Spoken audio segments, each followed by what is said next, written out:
മധുരിക്കും ഓർമ്മകളെ മലർമഞ്ചൽ കൊണ്ടുവരൂ, കൊണ്ടുപോകൂ ഞങ്ങളെയാ മാം ചുവട്ടിൽ, മാം ചുവട്ടിൽ.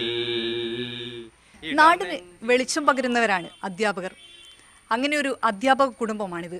ഒന്നും രണ്ടുമല്ല, 24 പേരാണ് ഈ തറവാട്ടിലെ അധ്യാപക ഗണത്തിലുള്ളത്. 4 പേർ വിരമിച്ചു.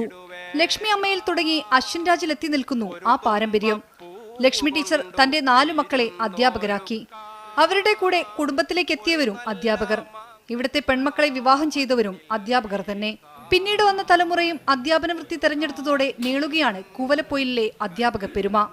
3.5 പതിറ്റാണ്ടോളം കുട്ടികളെ പഠിപ്പിച്ച ലക്ഷ്മി ടീച്ചർ ഇന്നില്ല. സംസ്ഥാന സർക്കാരിന്റെ മികച്ച അധ്യാപകനുള്ള പുരസ്കാരം ലഭിച്ച രാമചന്ദ്രൻ മാഷാണ് കുടുംബത്തിലെ ഹെഡ് മാസ്റ്റർ. എൻ്റെ അഭിപ്രായത്തിൽ ഏറ്റവും നല്ല പ്രൊഫഷനാണിത്. നാടുമായിട്ട് ബന്ധപ്പെടാം, നാട്ടുകാരായിട്ട് ബന്ധപ്പെടാം, പൊതുരംഗത്തും കുറേയൊക്കെ ഇടപെടാൻ കഴിയും. 7 വയസ്സുകാരൻ അനുപം കൃഷ്ണ ആ പാരമ്പര്യത്തിന്റെ ഭാഗമാകാൻ ഇപ്പോഴേ റെഡി. അച്ഛനും അമ്മയും മാഷന്മാരാണ്, അതുകൊണ്ട് എനിക്ക് മാഷാവാൻ ഇഷ്ടം. പുതിയ തലമുറയിലെ കുറെ പേർ പ്രൊഫഷണൽ കോഴ്സുകളിലേക്ക് കൂടുമാറി തുടങ്ങിയിട്ടുണ്ട്. സനോജ് കുമാർ ബേപ്പൂരിനൊപ്പം ഷിത ജഗത്, മീഡിയ 1 കോഴിക്കോട്.